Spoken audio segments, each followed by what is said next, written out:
Nalgonda communist కిల్లా కాస్త కాంగ్రెస్ కంచుకోట అయింది. కమ్యూనిస్టులు ఫేడ్ అవుట్ అయిపోయారు కాబట్టి అక్కడ సైద్ రెడ్డికి టికెట్ ఇవ్వడం బీజేపీ చేసిన సెల్ఫ్ గోల్.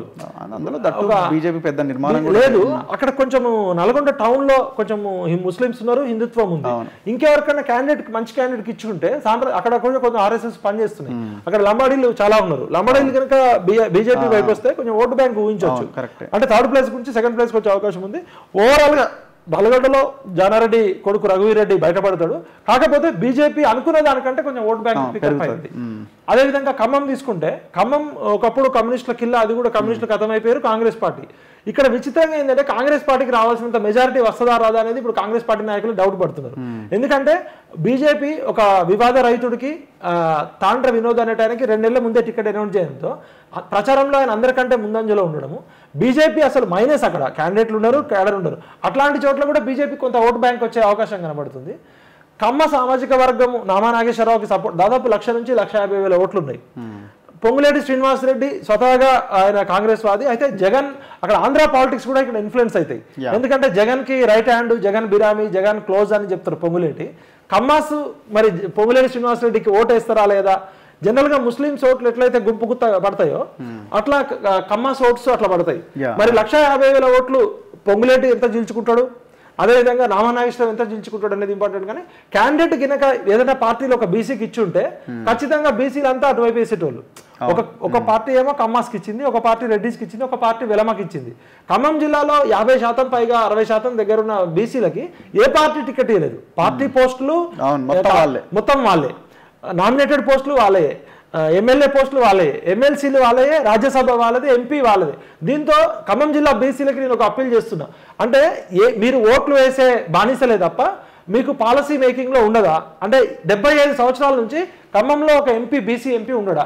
యాదవులు లక్షల్లో ఉన్నారు, గౌడ్స్ లక్షల్లో ఉన్నారు, పద్మశాలీలు ఉన్నారు, ముదిరాజులు ఉన్నారు, బ్రాహ్మణ్స్ ఉన్నారు, వైశ్యాస్ ఉన్నారు. ఖమ్మం జిల్లా రాజకీయాలంటే ఖమ్మంలో చేయాలి, నల్గొండ రాజకీయాలంటే రెడ్లే చేయాలి. నేను ఒక తెలంగాణ ఉద్యమకారుడిగా, సామాజిక తెలంగాణ కోరుకునేవాడిగా నేను మీకు అప్పీల్ చేస్తున్నదంటే ఎక్కడ మీకు బీసీ అభ్యర్థి మంచోడు ఉండి ప్రజలకు సేవ చేసే అభ్యర్థి ఉంటే పార్టీలకు అతీతంగా మీరు వేయండి. ఎందుకంటే ఆల్రెడీ మనం కేసీఆర్ అనే ఒక నియంత్రణ దింపేసినాం. భౌగోళిక తెలంగాణ వచ్చింది, కేసీఆర్ నియంత్రపోయిండు. ఇప్పుడు సామాజిక తెలంగాణ రావాలంటే సమాజంలో 60% పైగా ఉన్న బీసీలకి మన వాళ్ళకి మనం ఓట్లు వేసుకోకపోతే ఇవాళ రెడ్ల కోసం పనిచేస్తున్నారు, వెలమల కోసం పనిచేస్తున్నారు, కమ్మాస్ కోసం పనిచేస్తున్నారు. ఈ 75 సంవత్సరాల నుంచి తెలుగు రాష్ట్రాల్లో వెల్కమ్ రెడ్డి రాజ్యం, 3 కులాలు 3 కుటుంబాలు, ఒక ఎన్టీఆర్ కుటుంబం, ఒక వైఎస్ఆర్ కుటుంబం, ఒక కేసీఆర్ కుటుంబం. మరి బీసీలు ఎస్సీ ఎస్టీలకి రాజ్యాంగ పరంగా రావాల్సిన రిజర్వేషన్స్ వస్తున్నాయి. ఇవాళ బీసీలకి పెద్ద అన్యాయం జరగబోతుంది. ఎందుకంటే ఇప్పుడు అసెంబ్లీ ఎలక్షన్స్ లో గెలుపు గుర్రాలని చెప్పి బలవంతులైన రెడ్లు ధనికులకే టికెట్లు ఇచ్చారు.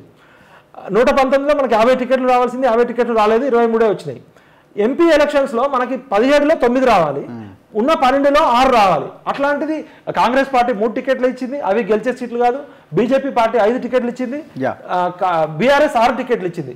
రాహుల్ గాంధీ గారు కులగణన, సామాజిక న్యాయం మా అస్త్రం అని చెప్తున్నాడు కదా.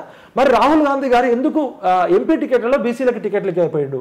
ఎప్పుడో పార్టీ అధికారంలోకి వస్తే మేము మీకు న్యాయం చేస్తామని చెప్పే బదులు ఎమ్మెల్యే టికెట్లు ఇవ్వలేకపోయారు, మీరు ఎంపీ టికెట్లు ఇవ్వలేకపోయారు, ఎమ్మెల్సీలు ఇవ్వలేకపోయారు, నామినేటెడ్ పోస్టులు ఇవ్వలేకపోయారు. ముఖ్యమంత్రి కార్యాలయంలో పనిచేసే ఆఫీసర్స్ అంతా ఉంటే ఇది దొరల పాలన, వెలమ దొరల పాలన పోయి రెడ్డి దొరల పాలన వచ్చే విధంగా నెరేటివ్ ఉంది. అప్పుడు ఖమ్మంలో కాంగ్రెస్ గెలవడానికి అవకాశం, ఖమ్మంలో కాంగ్రెస్ గెలవడానికి 100% అవకాశం ఉంది. కాకపోతే మెజారిటీ తగ్గుతుంది. ఇప్పుడు పెద్ద ప్రమాదం బీసీలకు ఏమొచ్చిందంటే పంచాయతీ ఎలక్షన్స్, రాబోయే పంచాయతీ ఎలక్షన్స్ అనేది చాలా కీలకం.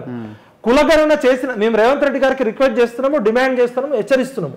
కులగణన చేయకుండా అన్ని కులాల లెక్కలు తీయకుండా ఎలక్షన్స్ కి పంచాయతీ ఎలక్షన్స్ కి వెళ్ళకూడదు. ఎందుకంటే ఏ కులం ఎంతమంది ఉన్నారో తెలవాలి. ఈ రాష్ట్రంలో వెలమలు ఎంతమంది ఉన్నారు, రెడ్లు ఎంతమంది ఉన్నారు, బ్రాహ్మణులు ఎంతమంది ఉన్నారు, అగ్రవర్ణాలు ఎంతమంది ఉన్నారు, ఎస్సీ ఎస్టీలు ఎంతమంది ఉన్నారు, పేదవాళ్ళు ఎంతమంది ఉన్నారు, మధ్యతరగతి ఎంతమంది ఉన్నారు అని తెలవాలి.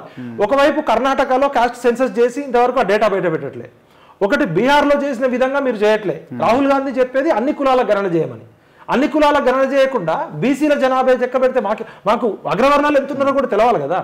అందుకనే బీసీలకు నేను రిక్వెస్ట్ చేస్తున్నా, పంచాయతీ ఎలక్షన్స్ కులగణన చేయకుండా పంచాయతీ ఎలక్షన్ చేయడం సహేతుకం కాదు. అది సామాజిక తెలంగాణ కాదు, రాజ్యాంగానికి విరుద్ధం. ఒకవైపు 33% ఉన్న రిజర్వేషన్లని కేసీఆర్ గారు 22% తగ్గించారు. ఇప్పుడు బీసీలు, ఎంపీటీసీలు, వార్డు మెంబర్లు, సర్పంచులు కూడా కావద్దా? ఇప్పుడు ఎమ్మెల్యేలు ఎంపీలు ఎట్లాగా అయితే ఎమ్మెల్యేలు ఎంపీల దగ్గరికి వచ్చేసరికి గెలుపు గుర్రాలు 100 కోట్లు 1000 కోట్లు అంటారు. కనీసం ఒక వార్డు మెంబర్గా, ఒక సర్పంచ్గా, ఒక ఎంపీటీసీగా, ఒక జెడ్పీటీసీగా స్థానిక సంస్థల్లో రాజీవ్ గాంధీ రిజర్వేషన్లు పెట్టిందే బీసీలు ఎంబీసీలకు ఉండాలని. ఇంతవరకు ఒక చాకలి కానీ, ఒక కమ్మరి కానీ, ఒక కుమ్మరి కానీ, ఒక మంగల్ కానీ, ఒక బుడబుక్కలోలు కానీ, ఒక బుడక జంగాలాలు కానీ, ఇలా 119 కులాలు కనీసం చట్టసభల్లో కద్దరు చొక్కా వేసుకునే అదృష్టం లేదు. బీసీలలో కూడా కొద్ది గొప్ప ఎంపీటీసీ జెడ్పీటీసీ అయితే 4-5 కులాలే. 119 కులాల్లో 114 కులాలకు అసలు రాజకీయమే తెలియదు. ఇప్పటికైనా నేను రేవంత్ రెడ్డి గారిని రిక్వెస్ట్ చేస్తున్నా, కులగణన చేసి సామాజిక ఆర్థిక రాజకీయ డేటా బయట పెట్టాలి.